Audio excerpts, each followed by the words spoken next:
नमस्कार। Spiritual doctors for holistic health पर आप सभी दर्शकों का स्वागत है।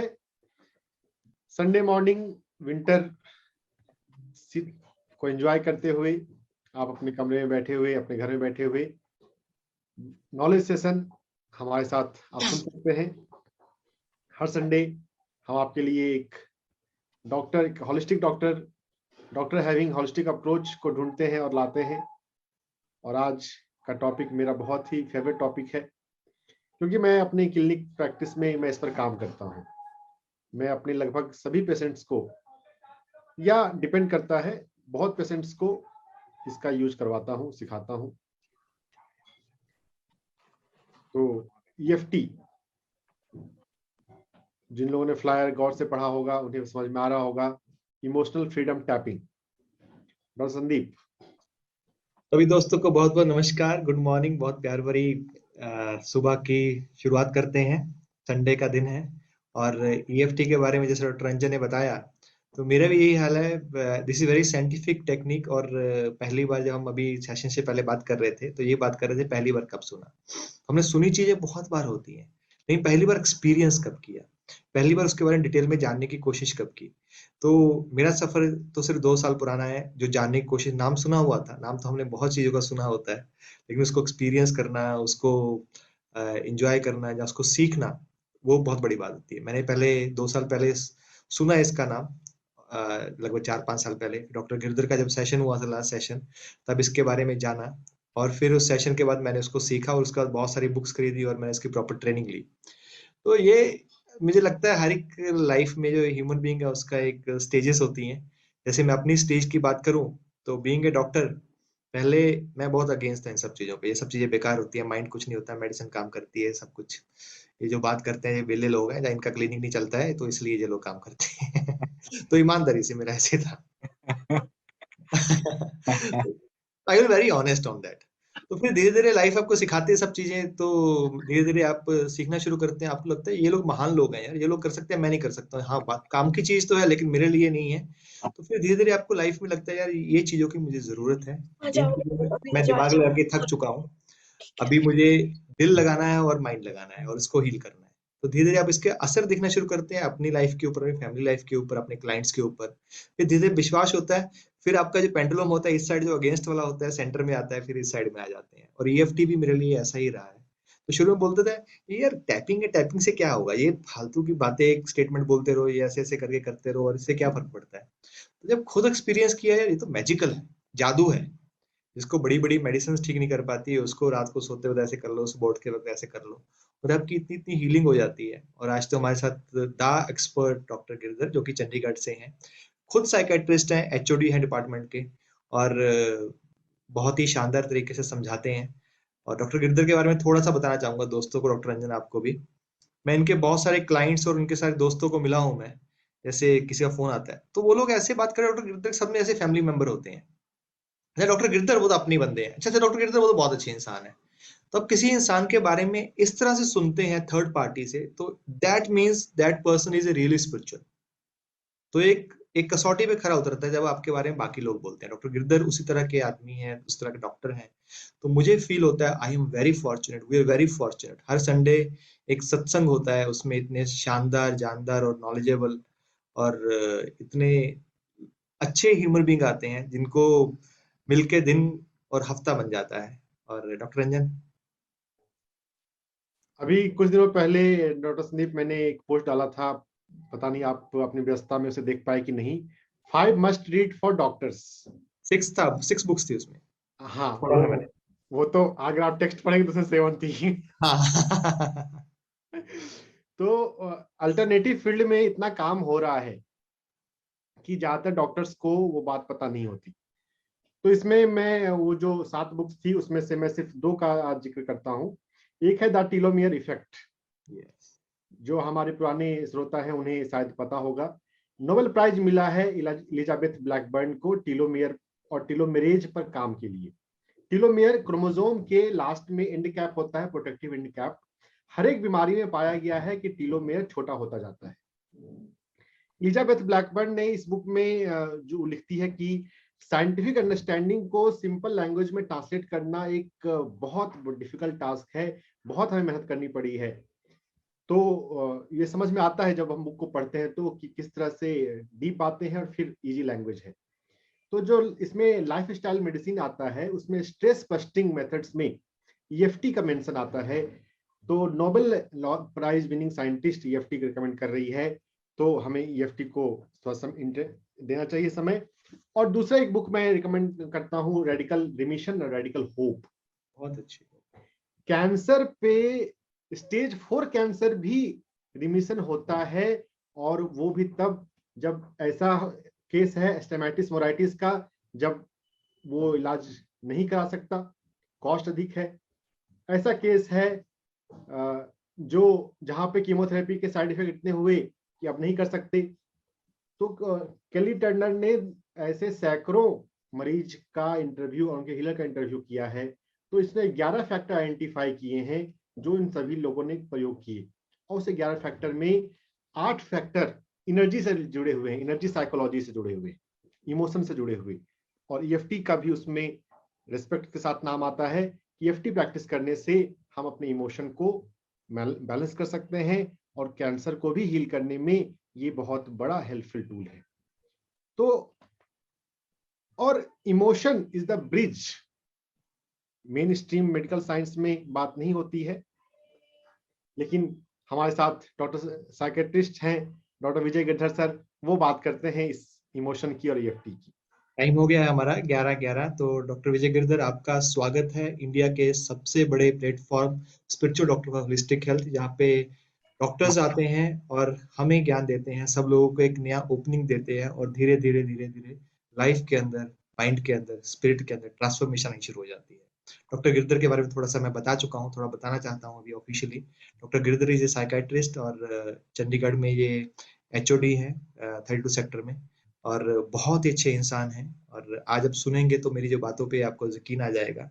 Over to you doctor Girdhar. Thank you. मैं आपकी बातें सुन रहा था और मैं बहुत खुश भी था अंदर से।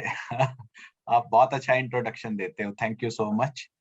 थैंक यू अच्छा, सर। मुझे मुझे इस बात की खुशी है कि आप लोगों ने ना एक ऐसा प्लेटफॉर्म शुरू किया है जो कि मतलब आगे आने वाले समय में एक इंडिया का पावरफुल पावरफुल चैनल बन के उभरेगा, ऐसा।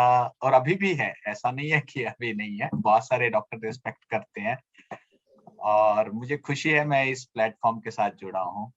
आज का जो टॉपिक है ना वो बहुत ज्यादा इंटरेस्टिंग है, मेरी लाइफ के साथ बहुत ज्यादा जुड़ा हुआ है। और मैं सोचता हूँ कि अपन और टाइम वेस्ट नहीं करते, सीधा इस टॉपिक की तरफ आते हैं। Yes sir. तो ऐसा है कि स्लाइड शेयर करने से पहले मैं कुछ बातें शेयर करना चाहता हूँ। मैं एक साइकेट्रिस्ट हूँ, जैसे आप जानते हो, और जो मेरे पास पेशेंट्स आते हैं वो maximum patient common mental illness के होते हैं।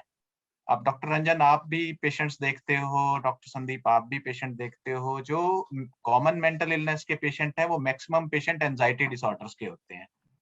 उन एंजाइटी डिसऑर्डर्स में जैसे कि एक्यूट स्ट्रेस रिएक्शंस हो गए, पोस्ट ट्रॉमेटिक स्ट्रेस डिसऑर्डर्स हो गए, ये एक कैटेगरीज हैं। इसके अलावा पैनिक अटैक्स, पैनिक डिसऑर्डर्स, ये एक कैटेगरीज हैं। ऑब्सेसिव कंपल्सिव डिसऑर्डर, ये एक कैटेगरी है। और इसके अलावा एक बहुत ब्रॉड कैटेगरी है सोमैटोफॉर्म डिसऑर्डर्स।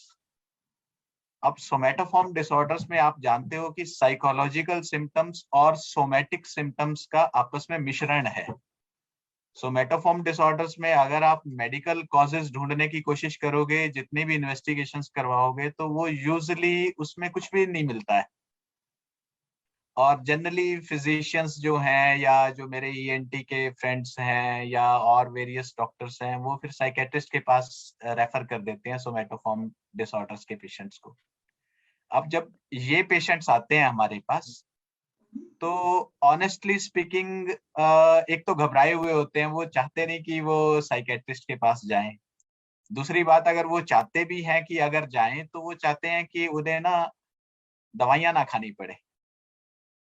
जबकि मैं ऐसा सोचता हूँ कि अच्छी दवाइयां अवेलेबल हैं और मैं दवाइयां यूज करता हूँ। मुझे मतलब मेरा फार्माकोलॉजिकल इंटरवेंशन नंबर 1 इंटरवेंशन रहता है।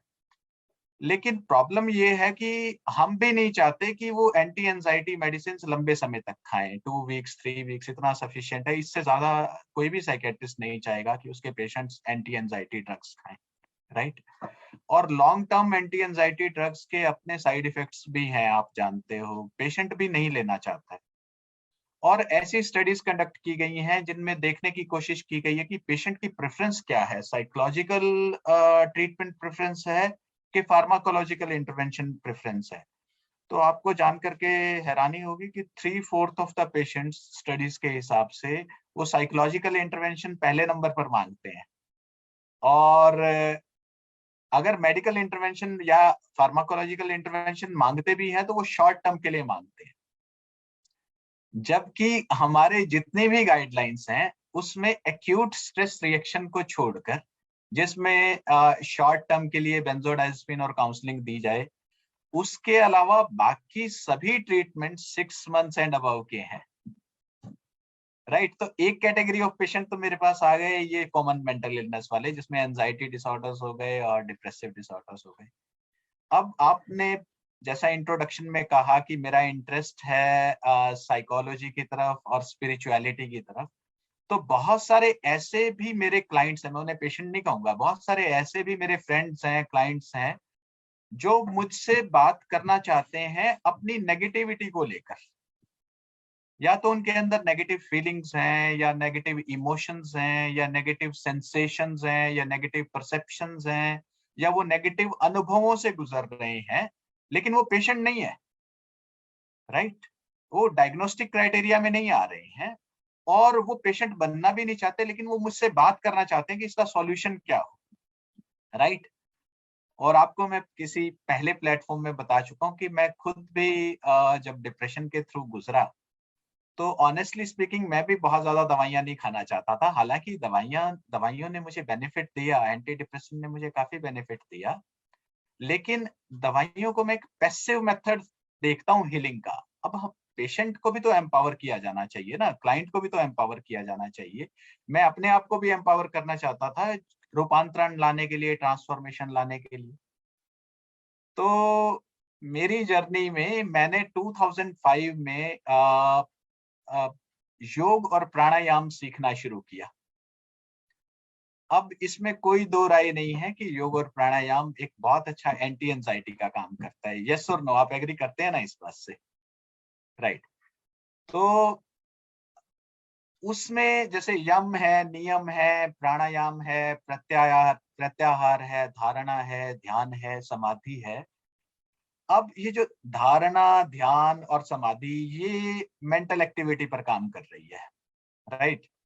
ये 3 ऐसे लिम्स हैं जो मेंटल एक्टिविटी पे काम कर रहे हैं। तो इनमें काम करने का जो टूल है वो है प्राणायाम है, और उसके साथ साथ योग निद्रा है। अब ये जो योग निद्रा है ना, ये साइकेट्री डिपार्टमेंट में काफी ज्यादा जुड़ा हुआ है। इसे साइकेट्री में हम प्रोग्रेसिव मस्कुलर रिलैक्सेशन, ये मिलती जुलती टेक्निक है, Jacobson progressive muscular relaxation technique, या योग निद्रा, या ऑटोजेनिक ट्रेनिंग, ये मिलती जुलती टेक्निक है, जिसमें हम पेशेंट को कहते हैं कि लाई डाउन करो, बॉडी को रिलैक्स छोड़ो, माइंड को रिलैक्स छोड़ो, और प्रोग्रेसिवली एक एक मसल को रिलैक्स करवाया जाता है। अच्छा, ये मैंने 2005 में सीखा, योग निद्रा में सीखा। वो मुझे इतना मजा आया, आप बिलीव नहीं करोगे, मैंने 500 से 600 पेशेंट्स को अलग अलग टाइम पे मैंने ये करवाया, और जब मैंने करवाया तो मुझे काफी बेनिफिट्स मिले उसके, ठीक है। और मुझे पता चलने लगा कि लोग जो है ना वो ट्रांस में जाना शुरू हो गए। अब जब ट्रांस में जाना शुरू हो गए लोग, तो जैसे फेमस सेइंग है, as the patient is as the student is ready a teacher appears, right. तो मेरे सामने आ गई डॉक्टर ब्रायन एल वाइज की book, many masters many lives. अब वहां पर भी जो हिप्नोटिक टूल है, हिप्नोसिस का टूल है, उसमें जो एंटर करवाया जा रहा है वो प्रोग्रेसिव मस्कुलर रिलैक्सेशन टेक्निक के द्वारा, इंडक्शन टेक्निक के द्वारा करवाया जा रहा है। अब मैंने 500-600 पेशेंट्स में काम कर रखा था, मुझे जो है रिलैक्सेशन का बेनिफिट पता चल रहा था, बॉडी और माइंड की रिलैक्सेशन का और ट्रांस का, लेकिन मुझे ट्रांस वाली सिचुएशन को नहीं पता था, राइट। तो जब ये मैंने बुक पढ़ी तो मैंने कहा वाओ यार, ये तो लोग ट्रांस में चले जाएंगे और ट्रांस में जाके सबकॉन्शियस को ओपन अप करके, और बहुत सारी पॉसिबिलिटीज हैं हीलिंग की। I got very very excited. और मीनवाइल मैं क्या देखता हूँ, एक ट्रेनिंग आ गई हमारे सामने। ट्रेनिंग में डॉक्टर भास्कर व्यास और डॉक्टर रजनी व्यास जो गुजरात से हैं, और वो स्टालवर्ट हैं, वो दोनों जो हैं वो स्टालवर्ट हैं Indian clinical and experimental hypnosis के ऑर्गेनाइजेशन के प्रेसिडेंट भी रहे हैं। उन्होंने हिप्नोसिस सिखाना चाहा, तो मुझे तो लगा वाओ, ये तो लॉटरी लग गई। और मैं अपना हिप्नोसिस सीखने गया, और वो 2 दिन में मैंने तो जो है सारा एक एक मिनट एंजॉय किया उसको, और मुझे ट्रांस स्टेट के बेनिफिट्स पता चलने शुरू हुए, जो ये रिलैक्स स्टेट ऑफ माइंड है, राइट। तो अब जब जब मैंने वहां से आया, बहुत एंथुसियास्टिक था। अब मैं हिप्नोथेरेपी यूज करना चाहता था, हिप्नोसिस को थेराप्यूटिक टूल के रूप में यूज करना चाहता था पेशेंट्स में। तो एंजाइटी डिसऑर्डर्स के पेशेंट तो मेरे पास थे ही, सोमेटोफॉर्म डिसऑर्डर्स के पेशेंट तो थे ही, और मैं गवर्नमेंट जॉब में था, तो कॉस्ट का कोई फैक्टर नहीं था, हम लोग चार्जेस तो लेते नहीं थे, तो पेशेंट इजीली हमारे पास रेडी हो जाते थे कि चलो आप रिलैक्सेशन सिखाओ, हम करते हैं, राइट। और मैंने वो जो हिप्नोथेरेपी के टूल्स हैं वो अप्लाई करने शुरू किए, और पेशेंट्स में वंडरफुल रिजल्ट्स आने लगे। अच्छा, अब मैं क्या देखता हूँ, जैसे जैसे मेरी प्रैक्टिस बढ़ी, जैसे जैसे मेरा एक्सपीरियंस बढ़ा, लोगों में ना रिग्रेशन होना शुरू हो गया, स्पॉन्टेनियस रिग्रेशन। अब रिग्रेशन रिग्रेशन आप जानते हो कि रिग्रेशन का मतलब है going back in time to a point where actually your problem started, the patient's problem started. तो पेशेंट जाने अनजाने में they are regressing back to a point and they are recalling that event vividly, deeply and completely. और मियर recalling से मैंने देखा catharsis हो रहा है, मैंने देखा मियर रिकॉलिंग से हीलिंग स्टार्ट हो रही है। तो मैंने कहा यार ये तो वंडरफुल है, बहुत मुझे मजा आने लगा, राइट। और यहाँ पर आकर एक करिश्मा हो गया, एक कमाल हो गया। मेरे 6 पेशेंट्स जो थे वो ना प्रीवियस लाइफ में पहुंच गए प्रीवियस लाइफ की मेमोरीज में। अब ये जो प्रीवियस लाइफ की मेमोरी में पहुंचे, मैंने कहा यार ये तो कमाल है, ये तो जो डॉक्टर ब्रायन एल वाइस लिख रहे हैं ये तो सेम हो रहा है, और मुझे कुछ करना नहीं पड़ रहा, मुझे तो सिंपली लोगों को ट्रांस में ले जाने की जरूरत है। और बहुत ज्यादा कोई मैं हिप्नोथेरेपी नहीं कर रहा हूँ, सिंपल सजेशन दे रहा हूँ कि go back in time to a point where your problem started, and people are going back in time and they are through time into healing, वो पीछे जा रहे हैं और healed होके आ रहे हैं रिकॉल करके। तब मुझे बहुत स्ट्रॉन्ग इंट्यूटिव इनर कॉलिंग आई कि अब है टाइम कि मुझे पास्ट लाइफ रिग्रेशन थेरेपी सीखना ही सीखना है एट एनी कॉस्ट। हालांकि उस समय मेरी लाइफ में कुछ चैलेंजेस थे, बच्चा मेरा बहुत छोटा था और मैं 10 दिन के लिए छुट्टी नहीं ले सकता था, पर फिर भी इतनी स्ट्रॉन्ग अर्ज थी कि मैं 10 दिन की छुट्टी लेकर और हैदराबाद में गया। और मैं बहुत लकी महसूस करता हूँ कि जो मेरे मेंटोर्स थे, जो मेरे टीचर्स थे, मैं उन्हें रिस्पेक्ट भी पे करता हूँ, वो है डॉक्टर न्यूटन कोंडावेती और डॉक्टर लक्ष्मी कोंडावेती। वो भी तो अपने प्लेटफॉर्म पे आ चुके हैं यहाँ पर, स्पिरिचुअल डॉक्टर्स के, और आप उनका ऑरा देखिए, है ना उनका एक्सपीरियंस देखिए, गजब का एक्सपीरियंस है। अच्छा, क्योंकि वो डॉक्टर्स थे तो मुझे कनेक्ट होने में कोई भी ज्यादा प्रॉब्लम नहीं आई, और क्योंकि मेरा साइकेट्री का बैकग्राउंड था तो मेरे पास पेशेंट्स की कमी नहीं थी, मतलब एक्सपीरियंस की, सीखने की कमी नहीं थी। और मैं एक एक्सपीरियंस से जा चुका था, यानी कि मैं योग निद्रा करवा चुका था और मैं हिप्नोसिस का 2 साल का एक्सपीरियंस करवा चुका था। तो मैं 2011 में वहां पर गया, और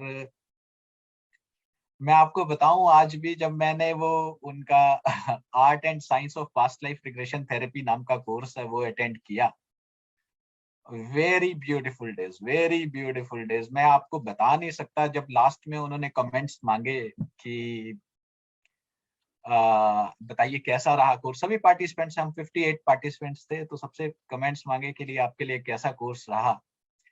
तो मुझे आज भी ध्यान है, वो वर्ड्स मुझे ध्यान है जो मैंने कमेंट्स दिए। मैंने कहा कि मेरी 37 इयर्स एज हो गई है, 2011 में आई वाज 37, तो मैंने कहा 37 इयर्स एज हो गई है, और क्योंकि मैं एक डॉक्टर हूँ और इंडिया में डॉक्टर बनना ऑल इंडिया पीएमटी करना, क्लियर करना इतना आसान नहीं होता, नीट क्लियर करना इतना आसान नहीं होता। तो आप ये मानो कि 37 इयर्स में से कम 27 ईयर्स से तो मैं पढ़ ही रहा हूँ और पढ़ते पढ़ते दिमाग खराब हो गया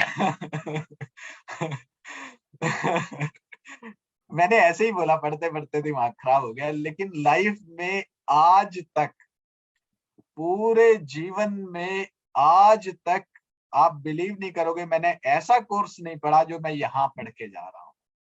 मतलब इस प्लेटफॉर्म के माध्यम से जो मुझे सुन रहे हैं डॉक्टर्स और थेरेपिस्ट सुन रहे हैं, और जो अभी ये रिकॉर्डिंग होगी और जो आगे लोग सुनेंगे, मैं उनसे एक हम्बल विनम्र निवेदन करना चाहता हूँ, हम्बल रिक्वेस्ट करना चाहता हूँ कि अगर आपने स्पिरिचुअली एडवांस होना है और माइंड बॉडी प्रैक्टिसेस को जानना है, तो please please please past life regression therapy जरूर देखें, खुद पर भी अनुभव करें और पेशेंट्स को भी करवा के देखें।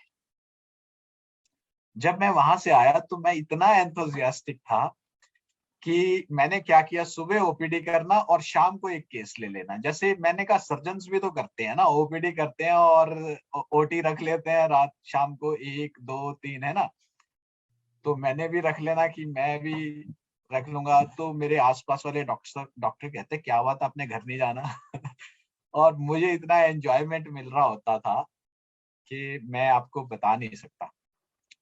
डॉक्टर रंजन, मैं ईएफटी पे अभी नहीं आ रहा हूँ, मैं बैकग्राउंड उसका बता रहा हूँ, तो मुझे प्लीज अलाउ कीजिए बताने के लिए। Continue sir, it's lovely. मैं ये बैकग्राउंड बताऊंगा ना तो फिर आपको ईएफटी की वैल्यू समझ में आएगी, इसलिए प्लीज अलाउ मी, है ना। Yes please. तो क्या हुआ कि भाई मैं एंथुसियाज्म में था, मैं आया, मैंने अपना केसेस एक एक टेकअप करना, मतलब देखना, मतलब ओपीडी देखना, और ओपीडी देखने के बाद मैंने शाम को एक ना पास्ट लाइफ रिग्रेशन थेरेपी का केस टेकअप कर लेना।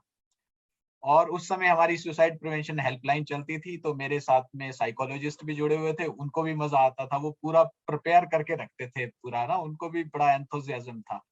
तो हमने सेपरेट रूम उसके लिए मेडिटेशन काइंड ऑफ रूम बना रखा था, थेरेपी रूम बना रखा था, और उसको हम बड़ा नीट एंड क्लीन चमका के रखते थे, और हम वहां पर थेरेपीज करते थे।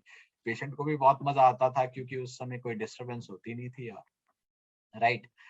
और कभी किसी पेशेंट में 1 घंटा लगता, किसी में 2 घंटे लगते, मैक्सिमम पेशेंट किसी पेशेंट में 4 आवर्स भी लगे हमें। तो हमें बड़ा मजा आता था। वो लोग ना रिलैक्स होके, और जब प्रीवियस लाइफ की मेमोरीज को बयान करते थे, तो एक एक केस अपने आप में ना मार्वलस केस था।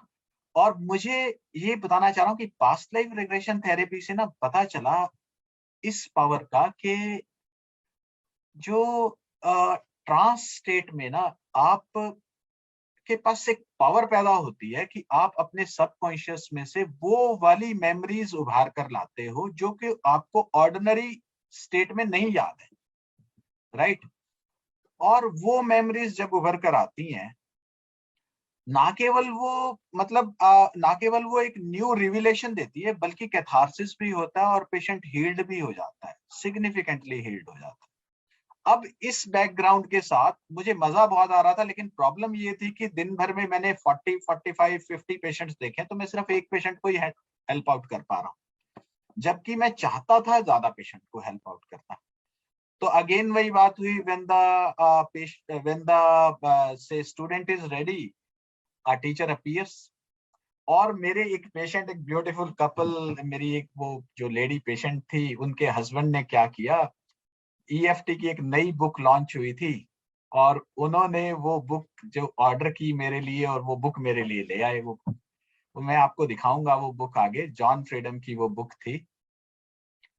और जॉन फ्रीडम की वो बुक थी, और जॉन फ्रीडम की वो बुक इतनी बढ़िया बुक थी, इतनी बढ़िया जैसे मुझे पास्ट लाइफ रिग्रेशन थेरेपी में मजा आ रहा था, ऐसे मुझे उस बुक में मजा आया। अभी आप डॉक्टर रंजन कुछ बुक्स का जिक्र कर रहे थे कि सबको पढ़नी चाहिए। अब जितने भी मेरे साथ एसोसिएटेड मेरे फ्रेंड्स थे, मेरे स्टूडेंट्स थे जो साइकोलॉजी में सीखना आना चाहते थे, या जो एमबीबीएस इंटर्न्स हमारे साथ पोस्टेड थे, मैंने तो मैंडेटरी कर दिया कि ये आपकी टेक्स्ट बुक है। और आप मानोगे नहीं, हमने लगभग 150 के करीब या तो बुक्स ऑर्डर करवाई, या फिर जो नहीं अफोर्ड कर सकते थे फोटोस्टेट किया उस बुक को, और उसमें से देख देख के केस स्टडीज पढ़ते और करते। वाओ यार! अब मुझे मजा इसलिए आ रहा था क्योंकि जो जॉन फ्रीडम है, उनकी भी लाइफ ऐसे है। उन्होंने भी पहले रिलैक्सेशन थेरेपी सीखी, फिर वो हिप्नोथेरेपी सीखी, फिर हिप्नोथेरेपी सीखने के बाद perhaps past life regression therapy की उनको नॉलेज हुई, और बाद में उन्होंने रियलाइज किया कि हमें तो और फास्टर मेथड चाहिए। अब इस बैकग्राउंड के साथ मैं आपके पास ईएफटी में आ रहा हूँ, राइट। अब ये जो ईएफटी है ना, ये कमाल की न्यू इनोवेटिव थेरेपी है। ये ना क्लिनिक बेस्ड थेरेपी है। आप क्लिनिक में बैठे बैठे पेशेंट को देखो, 15-20 मिनट लगाओ। अगर आपकी महारत हासिल होती है ना, तो 15-20 मिनट में आप एक इश्यू रिजॉल्व करवा देते हो पेशेंट का। और पेशेंट जो है ना आपके साथ डीपली इन्वॉल्व हो जाता है, डीपली जुड़ जाता है ईएफटी से। तो ये है ईएफटी का बैकग्राउंड। आओ इसके साथ में थोड़ा सा स्क्रीन शेयर करता हूं, मैं स्लाइड्स अपनी शेयर करता हूं, राइट।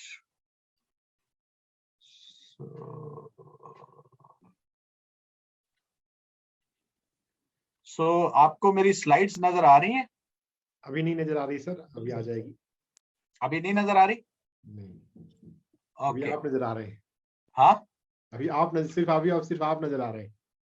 अच्छा, तो मैं इसको एक minute, just hold on, I will share screen, share my screen.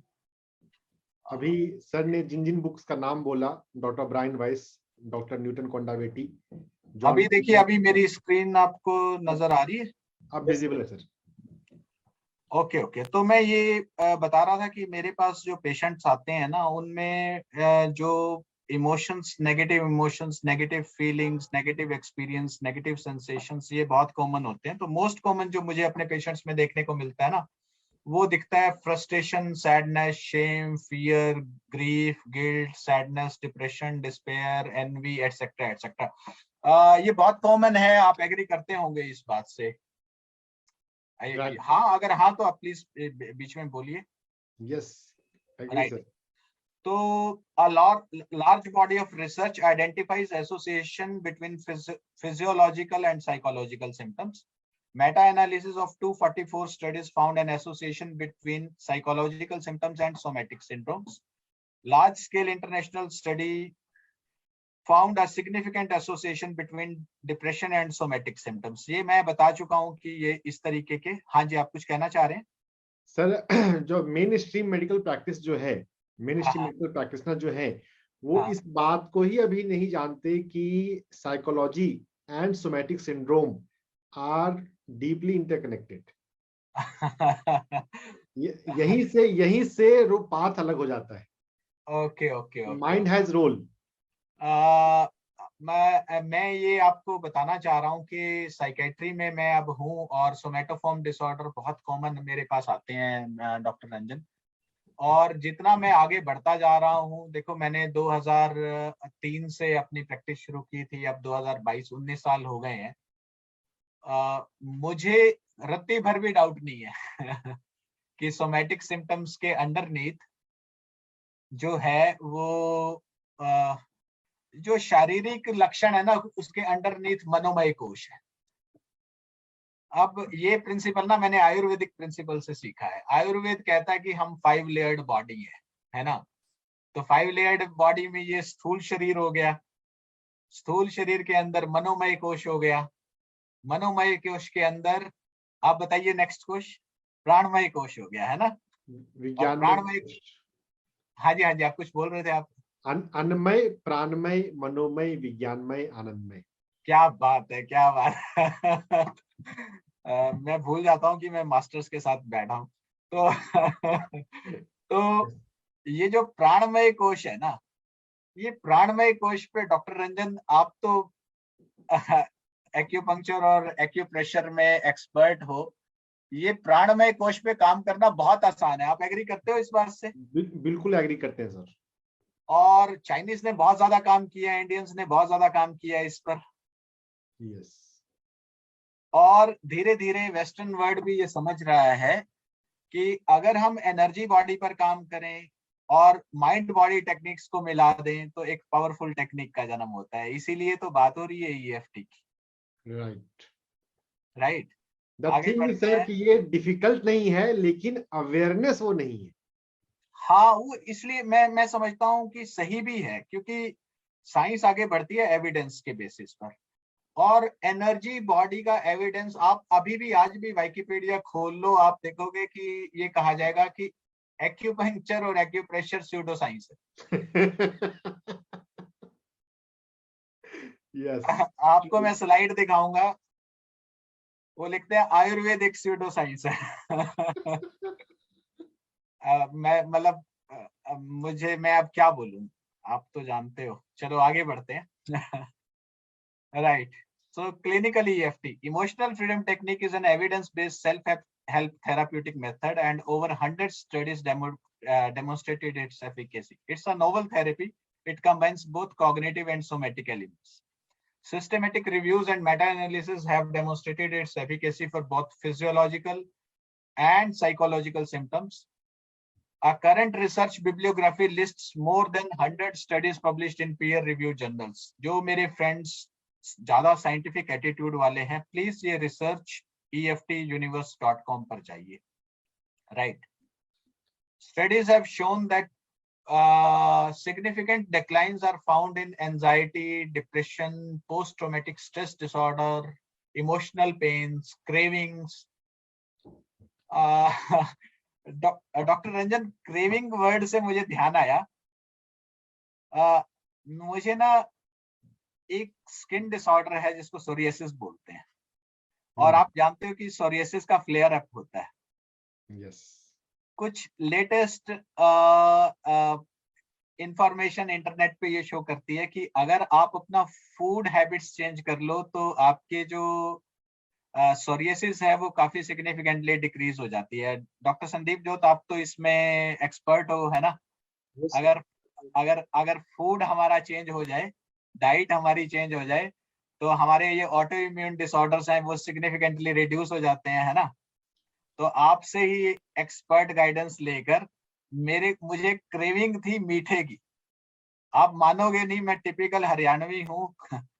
और खाना खाने के बाद ना मुझे मीठा चाहिए ही चाहिए, ऐसा रहा। और इसमें मेरी मेरी मम्मी का बहुत बड़ा रोल है। उन्होंने हमेशा मुझे खाने के बाद ना वो पिन्नी वाले लड्डू देने, तो और मेरी वो शुरू से ऐसी आदत बनी हुई है कि मैंने वो खाना ही खाना। राइट। अब प्रॉब्लम ये है कि जब मैं मीठा खाता हूँ या ग्लूटेन वाली डाइट खाता हूँ तो मेरा सोरियासिस बढ़ता ये। और मुझे ये नई नई बात चली और मेरे पास टूल था EFT का, तो मैंने कहा मैं औरों को सिखाता हूँ, मैं अपनी क्रेविंग कम करूँ।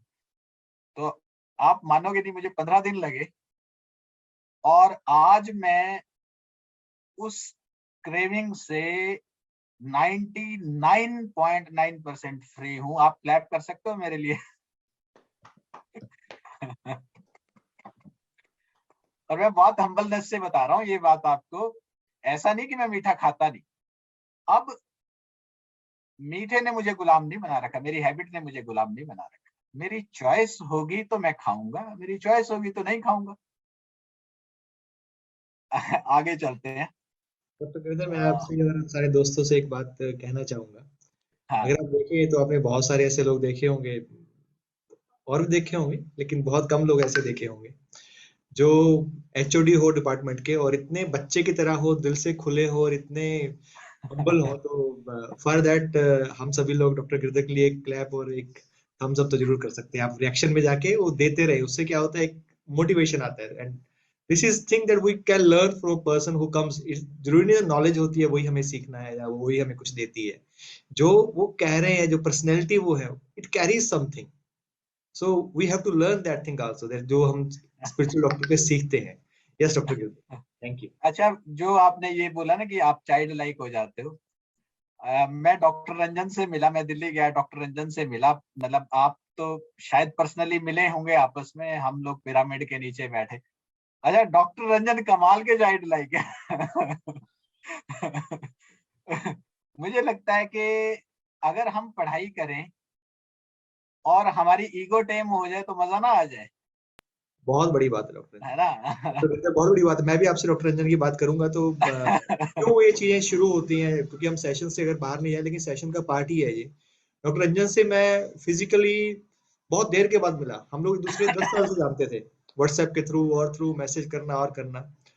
तो मैं जब पर्सनली मिला तो मेरे को इतना अच्छा लगा, और उससे मेरे को ये महसूस हुआ जो हमारा आसपास होता है, हम जिन लोग से दोस्ती रखते हैं, जिन लोग के सानिध्य में रहते हैं, हम वैसे बनना शुरू हो जाते हैं। तो spiritual doctor, holistic health doctor Girdhar, मुझे बहुत अच्छा फील हो रहा है। You are the one of the first speaker, जो पहले 10 स्पीकर में से जब सेशन शुरू हुए थे, आप हमारे पहले 10 स्पीकर में से एक स्पीकर थे।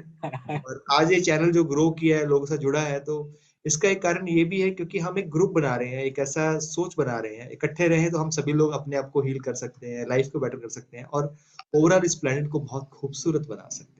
सही है, हम ना हाँ, सही है, ये स्पिरिचुअलिटी को ग्लोरीफाई करना चाहिए। स्पिरिचुअलिटी ऑनेस्टली एक पावर है, और अगर हम माइंड बॉडी टेक्निक्स को और एनर्जी बॉडी को हील करना सीख जाए ना, तो मॉडर्न मेडिकल साइंस में मिरेकल हो जाएंगे। इन सबको बहुत कंबाइन कर करते हैं। लेते हैं ना। मैं तो डॉक्टर साहब एक हमेशा बोलता हूँ, मतलब ये थोड़ी सी एक्टिव बात चल रही है, मैं क्या बोलता हूँ, अमिताभ बच्चन अगर तेल बेच सकता है, शाहरुख खान जैसे लोग बनियान बेच सकते हैं, हम तो स्पिरिचुअलिटी को लोगों तक पहुंचा रहे हैं, तो हम तो बहुत बड़ा काम कर रहे हैं, हम तो उसका काम कर रहे हाँ, हैं। मुझे लगता है बहुत बड़ा काम है, ऑनेस्टली एक बहुत बड़ा काम हो रहा है। अच्छा, इस बात बात में ना मुझे एक बात मैं भूल जाऊंगा।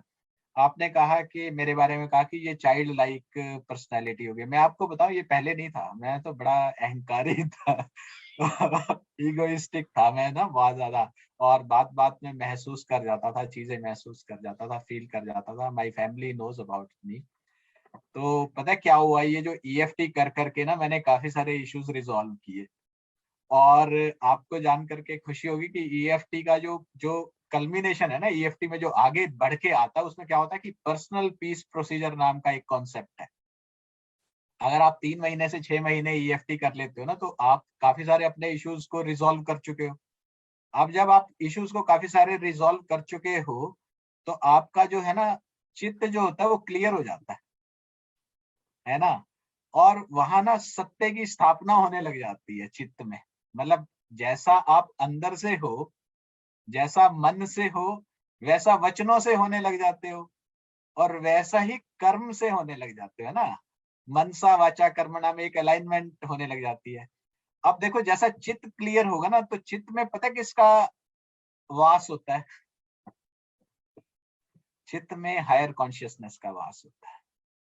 अपन ने बाहर थोड़ी ढूंढना है उनको, अंदर से कनेक्ट होना है। रब दा की भाना, इथों पढ़ना ते इथे लाना। है ना, बाहर से पढ़ना है और अंदर लाना है ना। तो ईएफटी के साथ अगर आप पास्ट लाइफ रिग्रेशन थेरेपी का कॉम्बिनेशन कर देते हो ना, डॉक्टर संदीप जोत, यूनिवर्स में अगर कोई मिरेकल हो सकता होगा ना, तो वो मिरेकल है। क्योंकि पास्ट लाइफ रिग्रेशन आपको बताती है कि आप इमॉर्टल हो भाई, है ना। बिल्कुल बिल्कुल और सही। ये जो बॉडी गैदर की है, ये हर पल बदल रही है, हर सेकंड से सेकंड बाद बदल रही है, राइट। और इसकी अपनी एक पर्टिकुलर एज है। एक एज बाद या तो आप खुद छोड़ दोगे बॉडी को, या डिसीजेस छुड़वा लेंगी आपसे बॉडी, या कोई एक्सीडेंट छुड़वा लेगा बॉडी। पर भाई साहब, आप नहीं मरने वाले, ये 100% है। और लास्ट सेशन में तो जो मेरे सर्जन फ्रेंड आए थे, उन्होंने तो पूरी टेक्नोलॉजी बता दी कि कैसे बाहर निकलना है, कैसे घूम फिर के आना किस्म है। किस्म का सेशन था, लास्ट सेशन बहुत मैं उनका लेक्चर सुन रहा था, और मैं आपको बताऊं, मैं अंदर ही अंदर इतना आंदोलित महसूस कर रहा था कि वाह यार, ये तो आ गया। जो मैं वो दिन देखना चाहता था मॉडर्न मेडिकल साइंस में, ये तो आ गया। जैसे एक एक ना मुझे खुशी होती है। देखो, अभी ना फॉसिल फ्यूल्स यूज हो रहे हैं, और इलेक्ट्रिक कार्स आ रही हैं, और वो आपकी दहलीज में है, वो तो आ गई। अब ओला ने इतने सारे स्कूटर बेच दिए, आप देखो, है ना। अच्छा आप मुझे रोक लेना, मैं टॉपिक से ना भटक रहा हूँ। चलिए सर, ईएफटी के बारे में थोड़ा सा बता दे ताकि हम नहीं तो भावना में ओके, बह के। आगे बढ़ते हैं। क्योंकि सर ये भी टॉपिक बहुत अच्छा है, चीज हुई है, ये भी बहुत अच्छा है सर। Right right. तो मैं आपको ये वो लाइन कंप्लीट कर दूं कि पर्सनल पीस प्रोसीजर हो जाता है और मनसा वाचा कर्मणा से आप अलाइन हो जाते हो। और भाई साहब सत्य में ना, चित्त में सत्य आ जाता है और जो आपका आनंदमय कोश है ना वो खिल उठता है, तो उसको हम बोलते हैं सच्चिदानंद, सत्य चित आनंद। आपने ये वर्ड तो सुना होगा, है ना। और ये महसूस ऐसे होता है जब आप थेरेपी करते करते करते करते सत्य में चित और आनंद आना शुरू हो जाता है। आगे बढ़ते हैं। So emotional freedom technique is a new and innovative therapy. New इसलिए मैं बोल रहा हूँ कि 1995 में गेरी क्रेग ने इसे इजाद किया था और धीरे धीरे ये फैलना शुरू हुआ, ये एक रेज बन गया। 2001 से लेकर 2010 तक इट वाज अ रेज। फिर जैसा कि आप जानते हो इसको एक मैजिकल क्योर कह के, इसको स्यूडो साइंस कह के, इसके अगेंस्ट वाली लॉबी बहुत स्ट्रांगली खड़ी हो गई। 2012, 13, 14, 15 का एक ऐसा टाइम आया जो ईएफटी के लिए एक टेस्टिंग टाइम था, क्योंकि अमेरिकन साइकोलॉजिकल एसोसिएशन इसे अप्रूव नहीं कर रही थी, अमेरिकन साइकेट्रिक एसोसिएशन इसे अप्रूव नहीं कर रही थी, अप्रूवल नहीं मिल रहा था। अप्रूवल ना मिलने की वजह से इंश्योरेंस में प्रॉब्लम्स आती हैं, इसीलिए ज्यादा से ज्यादा लोग इसे इंटरनेट देखकर ही सीख रहे थे। So it this was becoming a rapidly becoming next big trend in personal growth and alternative health. It is safe and non invasive. आपने अपने हाथ से अपने बॉडी के सिम्टम्स को हील करना है, सेल्फ हेल्प के द्वारा हील करना है, इसीलिए it should be considered as one of the safest methodology. It is non invasive. आपने कोई कोई एक्यूपंक्चर से कोई पिन नहीं लगानी है, कोई नीडल नहीं लगानी है। हालांकि एक्यूपंक्चर में भी बहुत कम साइड इफेक्ट हैं, जितना मैंने 2 साल से एक्यूपंक्चर को सीखा और प्रैक्टिस किया, लेकिन फिर भी अपने फिंगर से आपने अपने आप को हील करना है। तो ये सेफ और नॉन इन्वेसिव मेथड है। It is based on tapping acupuncture points while you focus on particular problem. It is the most simple and user friendly technique, right. ये एक एक्यूपंक्चर टैपिंग पॉइंट्स हैं, तो मैं आपको शो कर देता हूँ। देखो ये वाला जो पॉइंट है, ये वाला जो पॉइंट है ये top of the head point है। ये वाला पॉइंट है, DU20 पॉइंट भी बोलते हैं, एक्यूपंक्चर पॉइंट। ये वाला जो पॉइंट है ये जहां हमारी आईब्रो जो है नोज से वो करती है, ये यहाँ वाला है। ये जैसे मैं टैपिंग कर रहा हूँ ऐसे टैपिंग करना होता है, 3 या 4 फिंगर से आप ये टैप करना होता है। ये वाला टैपिंग पॉइंट है। ये एक अनदर टैपिंग पॉइंट है side of I, underneath the eye, underneath the nose, underneath the lip, underneath the clavicle bone। Exact point होता है मीडियल 1/3 और लेटरल 2/3 से आप लगभग 1 इंच के नीचे जाएं और यहाँ पर टैप करें। अगर आप 4 फिंगर से टैप करोगे तो वो एक्यूप्रेशर पॉइंट्स वो टैप हो जाएंगे। हाँ ऐसे ये जैसे हम परकस करते हैं, परकशन करते हैं, तो ऐसे ना, राइट। तो ये आपका underneath the collar bone point है और ये आपने उठाकर अंडर द आर्म पिट आप यहाँ टैप कर सकते हैं। ये आपके निप्पल से जो आप लेटरल एक लाइन खींच दीजिए और मिड एक्सिलरी लाइन खींच दीजिए, यहाँ पर ये ज्वाइन करेगा। ये वाला पॉइंट जो है, ये वाला पॉइंट जो है, ये वाला पॉइंट जो है, ये underneath the armpit point है। इसके अलावा एक पॉइंट होता है कराटे चोक पॉइंट, ये वाला पॉइंट होता है, राइट। तो इन पॉइंट्स पर आपने टैप करना है, राइट। मैं अभी इसकी टेक्निक बताता हूँ कैसे करना है। तो ये टैपिंग पॉइंट्स हैं, राइट। तो आगे मैंने ये पॉइंट्स को इनका कोरिलेशन बताया है, जो एक्यूपंक्चर में इनका कोरिलेशन है। तो top of the head point 100 meeting point होता है, DU20 पॉइंट होता है। इसमें ना आप जब टैप करते हैं तो it allows insight, intuition, spiritual connection, focus, wisdom, spiritual discernment and clarity. मूलाधार से लेकर सहस्त्रार्थ तक, ये जो सहस्त्रार्थ वाला चक्र है ना, ये बहुत इंडियन योग और प्राणायाम में भी ये मोस्ट पावरफुल पॉइंट माना जाता है और एक्यूपंक्चर में भी ये मोस्ट पावरफुल पॉइंट माना जाता है। जितने भी एनर्जी हीलिंग ट्रेडिशंस हैं उसमें ये मोस्ट पावरफुल पॉइंट माना जाता है, इसलिए इस एरिया को टैप करना है। देन आप मिडल में भी टैप कर सकते हैं, और आपका जो आईब्रो है और जो यहाँ कनेक्ट होती है ये वाला आईब्रो पॉइंट है, राइट। आईब्रो पॉइंट जो होता है वो it allows inner peace and emotional healing. ये रिलीज करता है trauma, hurt, sadness, restlessness, impatience, frustration, dread etcetera. जो साइड ऑफ आई वाला पॉइंट है वो रिलीज करता है anger, frustration, rage, resentment, fear of change etcetera. और जो अंडरनीथ आई वाला पॉइंट है, स्टमक मेरिडियन वाला पॉइंट है, ये fear, anxiety, worry, emptiness, nervousness and disappointment को रिलीज करता है। अच्छा, बहुत सारे मेरे फ्रेंड्स ये भी मांगना चाहेंगे कि यार इसका सोर्स क्या है, तुम ऐसे ही बोले जा रहे हो, तुम तो डॉक्टर हो, सोर्स के बगैर बोले जा रहे हो। तो क्योंकि मैंने ऑल्टरनेटिव एंड कॉम्प्लीमेंट्री थेरेपीज को समझना शुरू किया, तो मैंने एक्यूपंक्चर को डिटेल से जाना। डॉक्टर रंजन, आपका ये जो ग्रुप है ना स्पिरिचुअल, ये जो हमारा ग्रुप है, इसमें स्टॉलवर्ड्स आए हैं, डॉक्टर रमन कपूर भी आए हैं और डॉक्टर सुनीता कपूर भी आए हैं, है ना। जी। अब आपने उनके लेक्चर सुने हैं, अगर जिन मेरे फ्रेंड्स ने नहीं सुने प्लीज उनका ये लेक्चर सुनिए, और आप वाकई में ही one of the best healers in India से बात कर रहे होंगे या उनको सुन रहे होंगे। मैंने देखा ना उनके क्लिनिक में, मैं तो उनका स्टूडेंट रहा हूँ, डॉक्टर रमन कपूर का, डॉक्टर सुनीता कपूर का। मैं सिर्फ इंडिया की बात नहीं कर रहा, one of the best in the world मैं आपको बता सकता हूँ। इतने बढ़िया वो डॉक्टर्स हैं, और एक्यूपंक्चर में उन्होंने अपनी लाइफ लगा दी है।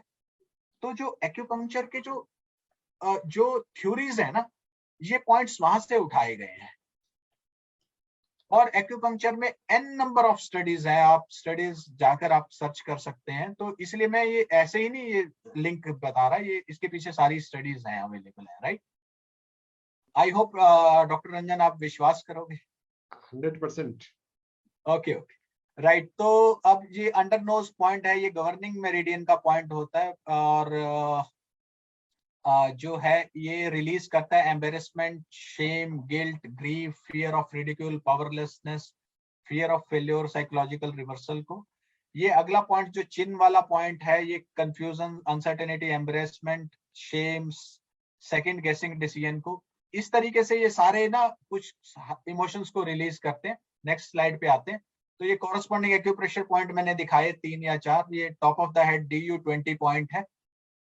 ऐसे ही वो जो UB2 पॉइंट है, यूरिनरी ब्लैडर, सॉरी 1 नहीं, ये 2 पॉइंट होता है, और ये स्टमक 2 पॉइंट होता है। ये एक्स्ट्रा पॉइंट है ताइएंग जो हम टैप कर रहे हैं।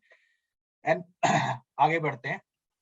तो अब हम आते हैं EFT क्या है, उस पर इसके स्टेप्स क्या हैं और इंडिकेशंस क्या है EFT की। मैं योग निद्रा के बारे में पहले बता चुका हूं कि मैंने योग निद्रा सीखा, और उसके बाद योग निद्रा के बेनिफिट्स मैंने आपको बताए। फिर मैंने हिप्नोथेरेपी सीखा, फिर हिप्नोथेरेपी के बेनिफिट्स। फिर डॉक्टर सौरभ रंजन, आपने ये बुक का रिव्यू भी किया है शायद, थ्रू टाइम इनटू हीलिंग का। हाँ, मिरेकल्स हैपन जो डॉक्टर ब्रायन वाइस की 7वीं बुक है, उसका मैंने थोड़ा सा किया है। थ्रू टाइम टू हीलिंग का भी करना है। हाँ सर मैंने किया था, हाँ, आपने किया सर?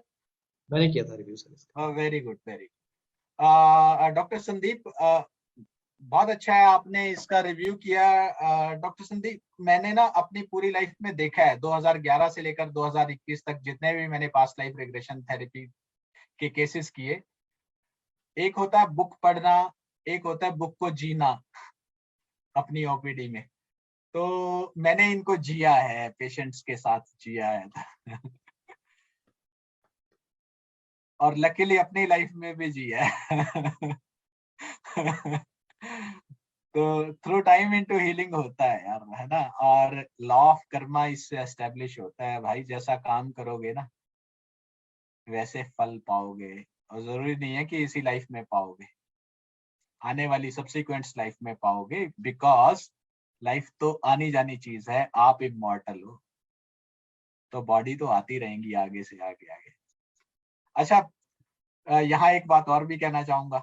मैं पोस्ट ट्रॉमेटिक स्ट्रेस डिसऑर्डर पढ़ता था। आप देखो, मजा आएगा आपको मेरी बात सुन के। मैं पोस्ट ट्रॉमेटिक स्ट्रेस डिसऑर्डर पढ़ता था। अब पोस्ट ट्रॉमेटिक स्ट्रेस डिसऑर्डर का क्राइटेरिया पता क्या होता है कि a person has passed through a stressful event, significant stressful event, किसी की डेथ हो गई, किसी का मर्डर हो गया, किसी ने अपने चारों ओर नेचुरल कैलामिटी देख ली, इतनी इमोशनली दहला लेने वाली सिचुएशन देख ली कि आने वाले समय पर उसका दिल और दिमाग पूरा हिल गया, कि वो जब भी बैठता तो उसके दिमाग में ना वही मेमोरीज घूम फिर के आ जाती है। ना केवल मेमोरीज आती है, अलॉन्ग विद दैट वो सारे सिम्टम्स आ जाते हैं। You got it? अब जब वो सिम्टम्स आते हैं तो उसको हम पोस्ट ट्रॉमेटिक स्ट्रेस डिसऑर्डर बोलते हैं। भाई ट्रॉमा हो चुका है, उसके 2 महीने बाद, 4 महीने बाद, 6 महीने बाद, 2 साल बाद आपको वो सिम्टम्स आ रहे हैं, पोस्ट ट्रॉमेटिक स्ट्रेस डिसऑर्डर। ये वॉर वेटरन्स के साथ काफी होता है, राइट? अच्छा, मान लो एक पर्सन ने पोस्ट ट्रॉमेटिक स्ट्रेस डिसऑर्डर देखा और उसकी 2 दिन बाद डेथ हो गई। अब भाई साहब एज अ सोल तो वो एक्सपायर हुआ नहीं, अब उसने रीबर्थ ले लिया, नई बॉडी ले ली। अब जब लास्ट सेशन आपने अटेंड किया था संडे को, तो डॉक्टर साहब बता रहे थे कि जब आप अर्थ प्लेन पे आते हो तो आपकी फ्रीक्वेंसीज इतनी कम हो जाती हैं कि आप ना वो भूल जाते हो, वो अदर वर्ड को भूल जाते हो।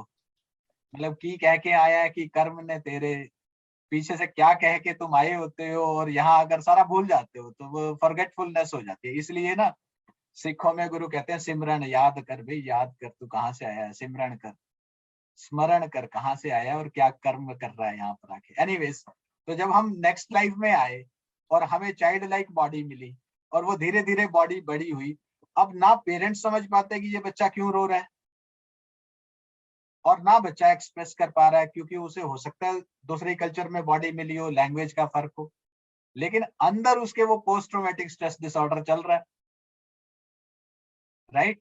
इसीलिए जब बच्चे 2.5 साल से लेकर और 6 साल की एज तक आते हैं, तो जितने भी रिसर्चर्स हैं जिन्होंने बच्चों पर काम किया, जैसे डॉक्टर यान स्टीवेंसन है, डॉक्टर सतवंत पसरीच है, वो कहते हैं चाइल्डहुड में ना ये मेमोरीज आती हैं पास्ट लाइफ की, और जिनको पोस्ट ट्रॉमेटिक स्ट्रेस डिसऑर्डर हो रहा है, पिछली लाइफ में डेथ हो गई है ट्रॉमा से, तो वो तो हूबहू रिलीव कर लेते हैं, और वो तो बता देते हैं कि अपने पेरेंट्स को कि मैं पिछली लाइफ में ऐसे ऐसे एक्सपायर हुआ था। वो एक बहुत ब्यूटीफुल टॉपिक है, कभी डिस्कस करेंगे, राइट?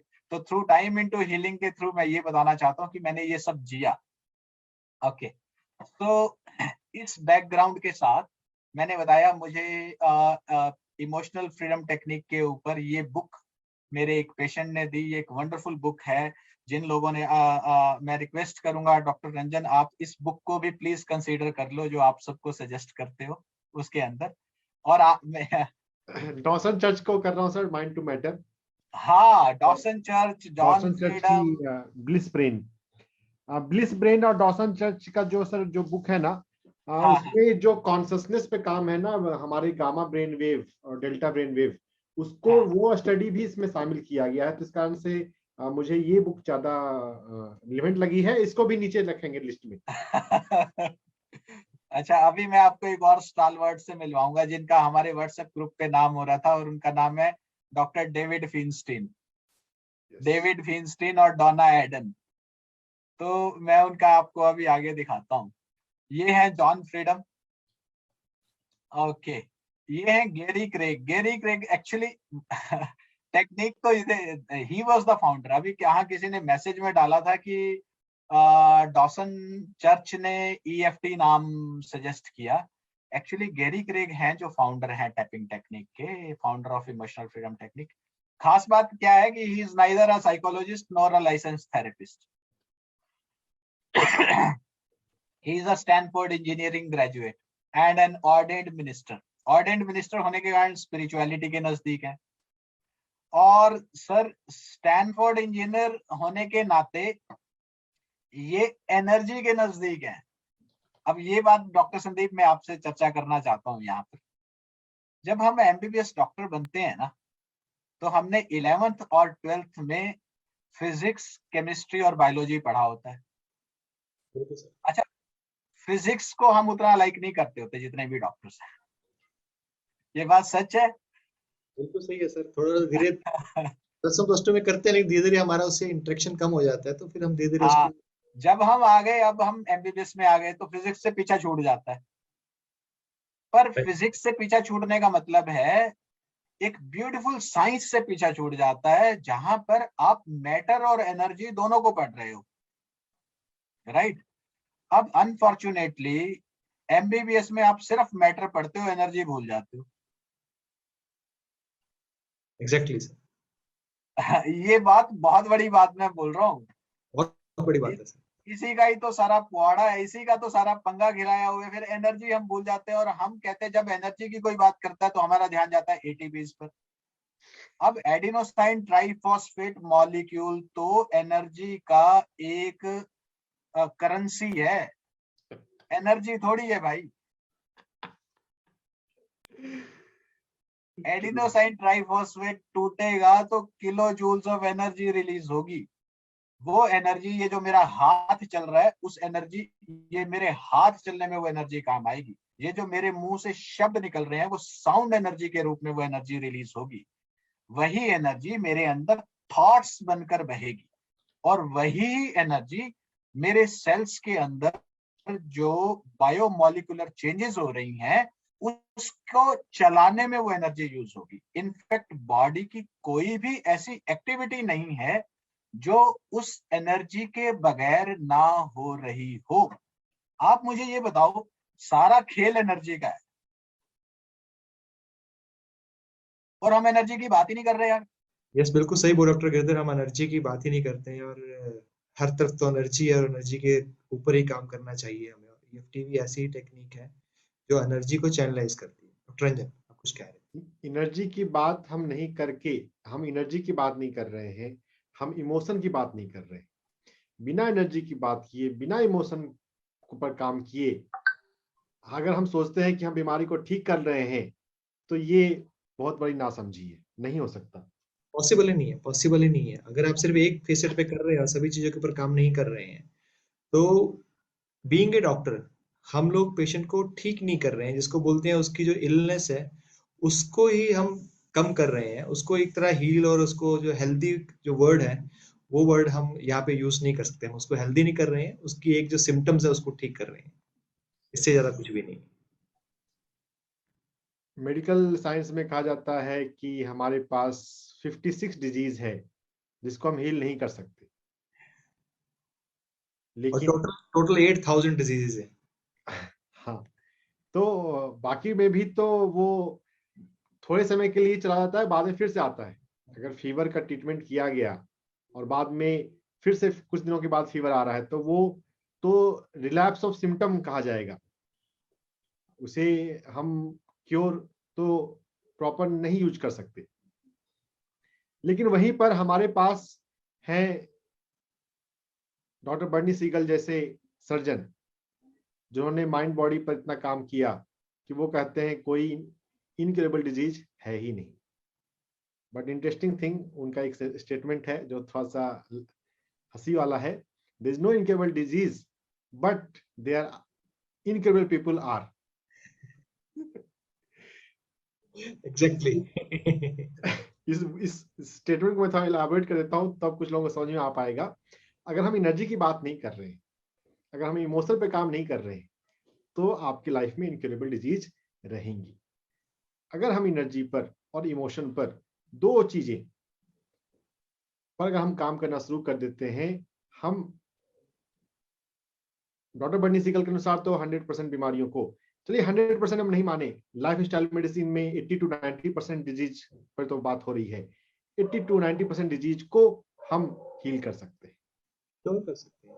अगर आप देखें उसका मेंशन होता है, इवन अगर आप हैरिसन भी पढ़ें तो हैरिसन में हम कोई भी डिजीज लेते हैं, चाहे हम डायबिटीज ले लें और ले लें, एंड में लिखा होता है न्यूट्रिशनल मेडिसिन, या उसको नीचे से किया था, लेकिन उसको कोई एलेबोरेशन नहीं है, उसके बारे में कोई डिस्कशन नहीं है, उसके बारे में कोई और बात नहीं हो रही है। उसका रीजन वही है क्योंकि उस जगह पे कुछ, जैसे मैं शुरू में सोचता था ये लोग बेले लोग हैं जो लोग काम करते हैं, ये स्पिरिचुअल डॉक्टर काम करते हैं और करते हैं, ऐसा काम करते हैं, तो क्योंकि उसके बारे में वो चीज नहीं है ना, एक जिसको ईमानदारी से बोलूं और खुल के बोलूं, पैसा नहीं है,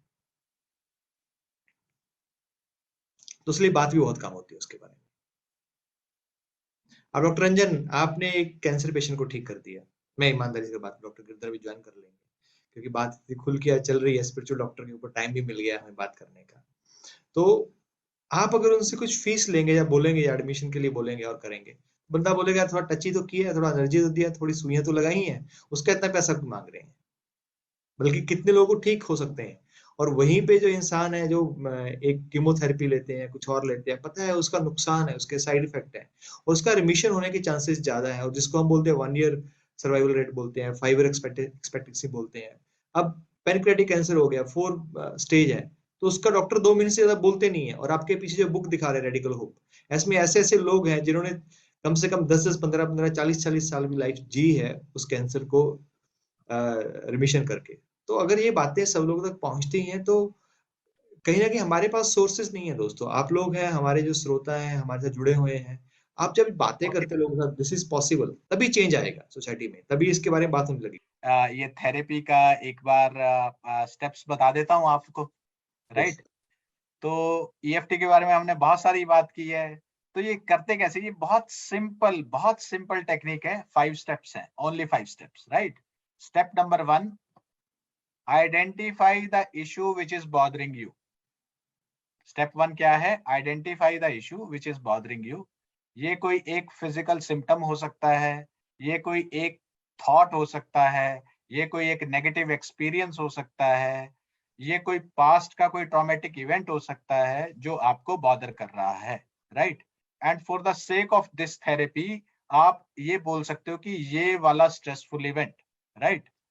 उसको नाम दे सकते हो स्ट्रेसफुल इवेंट, राइट? अब स्टेप 1 है identify what is bothering you. Step 2 है ये आइडेंटिफाई कीजिए कि इसमें सब्जेक्टिव यूनिट ऑफ डिस्ट्रेस कितना है, मतलब आप कितने परेशान हैं इससे। थोड़ा परेशान है, मीडियम परेशान है कि ज्यादा परेशान है जो आपको बॉदर कर रहा है। स्टेप 3 है आप साथ साथ टैप करेंगे और साथ साथ टॉक करेंगे, सेल्फ टॉक। तो आप यहां से स्टार्ट करते हो, ये मेरा राइट हैंड है, लेफ्ट हैंड पे आप टैप करते हुए ऐसा बोलते हो, एक स्टेटमेंट बोलते हो जो आपको रिपीटेटिवली बोलना होता है। और वो स्टेटमेंट होता है कि इवन दो, हालांकि मुझे यह बात परेशान कर रही है, कोई भी चीज, जैसे मान लो हेडेक है तो आप बोलोगे हालांकि ये हेडेक मुझे परेशान कर रहा है। अगर गर्दन में दर्द है तो आप बोलोगे हालांकि ये गर्दन में दर्द मुझे परेशान कर रहा है। सेकेंड लाइन में बोलोगे despite this I would like to relax myself, या I would like to accept myself, या I would like to heal myself, या I would like to be okay. जो भी आपको उस moment पे सही सेंटेंस जच रहा हो वो फ्लेक्सिबली आप बोलोगे। क्लासिकल ईएफटी के हिसाब से हमने बोलना होता है कि even though this thing is bothering me, this particular issue is bothering me, still I would like to accept myself, right? तो ये चीज ध्यान रखिएगा, 3 बार बोलनी है। कितनी बार बोलनी है? क्लासिकल ईएफटी के हिसाब से 3 बार बोलनी है। तो आप कैसे बोलोगे कि हालांकि ये सिर दर्द मुझे बॉदर कर रहा है फिर भी मैं अपने आप को एक्सेप्ट करता हूँ, हालांकि ये सिर दर्द मुझे बॉदर कर रहा है फिर भी मैं अपने आप को रिलैक्स करता हूँ, या हालांकि ये सिर दर्द मुझे बॉदर कर रहा है फिर भी इट्स ओके। मतलब मैंने 3 अलग तरीके से बोल के आपको दिखाया, आप कोई एक को 3 बार बोल सकते हैं। I think it is clear doctor Ranjan? Okay. अब नेक्स्ट स्टेप में बाकी सारे एक्यूप्रेशर पॉइंट्स जो मैंने आपको शो किए थे, जो मैं अभी स्क्रीन शेयर करके आपको शो भी कर देता हूं।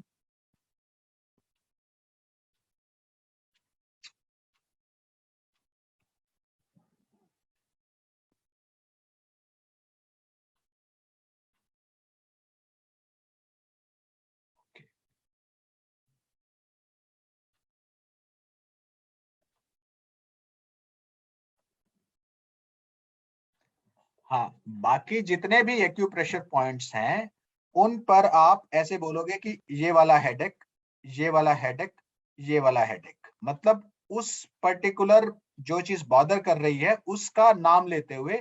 अब मान लीजिए आपकी किसी ने इंसल्ट कर दी तो आप बोलोगे कि वो जो मैंने इंसल्टेड महसूस किया, या वो जो मैंने लेट डाउन महसूस किया, वो जो मैंने लेट डाउन महसूस किया, वो जो मैंने लेट डाउन महसूस किया, राइट? अगला पॉइंट है यहां पर, फिर आप यहां पर, 3-3 बार ऐसे ही बोलते जाओगे, ये शॉर्ट सा फ्रेज, ये वाला हेडेक, ये वाला हेडेक, ये वाला हेडेक, ये वाला हेडेक, ये वाला हेडेक, ये वाला हेडेक, ये वाला हेडेक, ये वाला हेडेक, ये वाला हेडेक, ये वाला हेडेक, ये वाला हेडेक, ये वाला हेडेक, ये वाला हेडेक, ये वाला हेडेक, ये वाला हेडेक। तो इस सारे राउंड को कंप्लीट करने में 1 मिनट लगेगा, लेकिन मैं गारंटी लेता हूं आपको विश्वास नहीं होगा, और होना भी नहीं चाहिए, कि ऐसा करने से हेडेक थोड़ी ठीक हो जाता है। ऐसे करने से कोई हेडेक ठीक होता है? ऐसे करने से तो हेडेक ठीक नहीं होता। लेकिन the proof of pudding is in eating. आप पहले बेसिक रेसिपी सीखिए, उसके बाद हम डिफिकल्ट चीजों को हील करने की टेक्निक्स बताएंगे कि कैसे करना है इसको हील, राइट। कल रात को डॉक्टर रंजन, जब आपकी और मेरी बात हुई, उसके बाद एक मेरे डॉक्टर मित्र मुझसे जुड़े। वो मेरे स्टूडेंट भी हैं और मेरे मित्र भी हैं, वो मुझसे जुड़े। मैंने उन्हें आज जुड़ने के लिए भी कहा था, रितिका। उन्होंने कहा आज मेरी अच्छी पढ़ाई हुई, लेकिन पढ़ने के बाद ना मुझे माइग्रेन पेन का अटैक हो गया, और क्या हम ईएफटी कर सकते हैं? मैंने कहा हम जरूर ईएफटी कर लेते हैं। अच्छा, हमने ईएफटी करना, टैप करना शुरू किया, और इंट्यूटिवली मैंने बोला कि टैप उस जगह पर करो जहां ज्यादा पेन हो रहा है। तो उन्हें इस पॉइंट पर ज्यादा पेन हो रहा था, तो शी स्टार्टेड टैपिंग इट। अब क्योंकि मेरी एक्यूपंक्चर की भी नॉलेज है, तो मैंने कहा यहाँ पर भी टैप करो, और पीछे GB20 पॉइंट पर भी टैप करो साथ के साथ। उन्होंने वहां पर भी टैप किया, और हम साथ साथ एक एक इशू जो उनकी लाइफ का है पढ़ाई से रिलेटेड, वो थोड़ा थोड़ा जो अंडरनीथ इशू है उसको रिजॉल्व करते रहे। और it took us around 27 minutes और सो। वो जो इंटेंसिटी 10/10 थी हेडेक की, कैन यू बिलीव, वो इंटेंसिटी जो है वो 1 पर आ गई, और हेडेक जो है वो कंप्लीटली रिजॉल्व हो गया। अगर वो मेरे फ्रेंड आज यहाँ जुड़ी हुई हैं, तो मैं सोचता हूँ वो मैसेज लिख के बताए ना अपना एक्सपीरियंस, मैसेज यहाँ डाल दे, ताकि और उनसे कोई बात करना चाहे तो कर सकेगा वो बात। रितिका जी मैसेज डाल रही है, इवन आई वाज शॉक्ड, मेरा हेडेक एकदम ठीक हो गया। रितिका जी अच्छा, मैसेज। उन्होंने डाला, मैंने पढ़ा नहीं। और ये वाकई में शॉकिंग था। डॉक्टर रंजन, आपने सपने में भी सपना लिया कि कोई फोन पे इस तरीके से हेडेक ठीक करवाता है? मतलब मैंने इतने मिरेकल होते हुए देख लिए हैं कि मैंने ना अब वो एंथुसियास्टिक होना छोड़ दिया है। नहीं तो पहले तो ना वाव होता था, वाव वाव यार ये क्या हो गया, जैसे खजाना हाथ लग गया हो, ऐसा फीलिंग होती थी, राइट। अच्छा, तो मैं बता रहा था कि ये सारे पॉइंट्स पर टैप कर लिया आपने। अब आप नेक्स्ट स्टेप पर आओ, और नेक्स्ट स्टेप पे है कि आप ब्रीद इन और ब्रीद आउट करो, और ब्रीद इन ब्रीद आउट करके आप एक बार रीट्यून करो कि आपका वो जो इश्यू है वो कितना रिमेनिंग है। 3 पॉसिबिलिटीज हो सकती है, या तो इश्यू बिल्कुल नहीं हटा, या थोड़ा सा कम हो गया, या बढ़ गया। तीनों ही सूरतों में फिर से रीस्टार्ट करो टैपिंग, और बोलो कि अब तो यह इश्यू अगर कम हो गया तो बोलो कि यह इश्यू कम हो गया, and I would like to let go the remaining issue, right. Tapping करते हुए आप बोलेंगे कि भाई ये इश्यू कम हो गया है, and I would like to let go the remaining issue, despite remaining issue I would like to accept myself. आप क्या बोलेंगे? Despite remaining issue I would like to accept myself, ठीक है। Despite remaining issue, despite this remaining issue, या despite this remaining pain, despite this remaining pain, despite this remaining pain, despite this remaining pain, despite this remaining pain, despite this remaining pain, despite this remaining pain, despite this remaining pain। और आप ये round तब तक करते चलोगे, round after round, round after round, जब तक वो जो इंटेंसिटी है उसकी रिड्यूस होते होते होते होते 2 पर 1 पर ना पहुंच जाए। ये मैंने आपको बेसिक रेसिपी बताई है। बेसिक रेसिपी से मैं बिल्कुल भी नहीं उम्मीद करता कि आप कॉम्प्लेक्स चीजों को रिजॉल्व कर पाओगे। For God sake, do not understand that basic recipe से आप कॉम्प्लेक्स चीजों को रिजॉल्व कर पाओगे। कॉम्प्लेक्स चीजों को रिजॉल्व करने के लिए आपको रेगुलर प्रैक्टिस की जरूरत होगी। जिसके लिए जितना आप खुद पर और औरों पर प्रैक्टिस करते जाओगे, आप कॉम्प्लेक्स से कॉम्प्लेक्स इश्यूज को भी रिजॉल्व करने में सक्षम हो जाओगे। आज का जो EFT का जो मकसद था, वो आपको ये इंट्रोड्यूस करने के लिए था कि ये पॉसिबिलिटी है, ये पॉसिबिलिटी के दायरे हैं। जो लोग एडवांस EFT सीखना चाहते हैं या एडवांस EFT जानना चाहते हैं, वो लोग EFTuniverse.com पर जा सकते हैं या EFT इंटरनेशनल पर जा सकते हैं। मेरा ये स्क्रीन शेयरिंग हट चुका है, क्या मैं दोबारा से शेयर करके दिखाऊं? जरूर कर सकते। Okay, just I don't know why it is not getting why it is not sharing. ये स्क्रीन शेयरिंग आ रहा है क्या? नहीं आ रहा सर, भैया फिर से आप करना पड़ेगा। हाँ जी, डॉक्टर यस सर, फिर से आप करना पड़ेगा। डॉक्टर गिरिधर, एक क्वेश्चन भी है यहाँ पे, आपने हाँ, जैसे कंटिन्यूस करना पड़ेगा या सीखना पड़ेगा। क्या हाँ, आप, हमारे दोस्त बहुत सारे जुड़े हुए हैं, हाँ, हाँ। अगर आप आसपास चंडीगढ़ के हैं या पर्सनली सीखना चाहते हैं, आजकल तो ऑनलाइन भी है, क्या आप बता सकते हैं ऐसी जगह जहाँ पे वो लोग सीख सकें या कुछ लोग एक्सपीरियंस कर सकें या कुछ उसको और डीप में सीखना चाहते हैं, तो अगर आप बताएंगे तो बहुत अच्छा रहेगा सर। एक बहुत अच्छा तरीका है, वो बहुत ही बढ़िया तरीका है। कहीं मेरे पास आने की जरूरत नहीं है, एक व्हाट्सएप ग्रुप बना के हम सीख सकते हैं इसमें। तो ये तो बहुत सिंपल मेथोडोलॉजी है। एक व्हाट्सएप ग्रुप बना देंगे और उसमें जो जो लोग मुझसे सीखना चाहते हैं, वो लोग अपनी हामी भर देंगे कि मैं सीखना चाहता हूँ। हम एक डेट एंड टाइम करके और हम बेसिक रेसिपी को, और जितने उसमें एक ब्यूटीफुल चीज होगी, जितने पार्टिसिपेंट है ना, एक एक पार्टिसिपेंट को लेके उसका इश्यू रिजॉल्व करके दिखाएंगे कि ऐसे रिजॉल्व होता है। ठीक है, जब आप रिजॉल्व करना सीख जाओगे तो आप फिर आप धीरे धीरे उसको प्रैक्टिस में ले आओगे। आज तो सिर्फ आपको इंफॉर्मेशन दी जा रही है ना, आज की तो वर्कशॉप नहीं है। तो आप जैसे जैसे सीखना चाहोगे सीखते चले जाओगे, और बहुत इजी है सिखाना। डॉक्टर संदीप, आप क्यों नहीं खुद सीखते सबसे पहले? सर मैं सीख चुका हूँ। वाह, मैंने आप अ, तो जरूर, और जो सीखना चाहेंगे, जो डॉक्टर सीखना चाहेंगे, जो और मैं फिर फ्रेंड्स से सीखना सीखना चाहूंगा चाहेंगे। सर, क्योंकि हर चीज की एक जैसे होता है, आपको और सीखना चाहिए और उसको नया, हर चीज का नया मुकाम होता है। मैं फिर से सीखना चाहूंगा, तो I am open to this. और काफी लोग बोल रहे हैं, तो फ्रेंड्स हम लोग अभी अपना जो लिंक है टेलीग्राम का वो शेयर कर रहे हैं ग्रुप में। उससे पहले कोई शेयर नहीं करे अपना कोई मैसेज। तो ज्वाइन करना चाहते हो टेलीग्राम ज्वाइन कर लें, उसके बाद उसका व्हाट्सएप ग्रुप बना लेंगे। जो लोग सीरियस हैं वही सीखें। और कुछ क्वेश्चंस आ रहे हैं सर, इंटरेस्टेड तो बहुत सारे लोग हैं, तो हम सॉरी टू आस्क, मतलब इस समय प्लेटफॉर्म के ऊपर हम कभी किया नहीं ऐसा, पहली बार कर रहे हैं ऐसा, स्पिरिचुअल डॉक्टर के हिस्ट्री में पहली बार हो रहा है।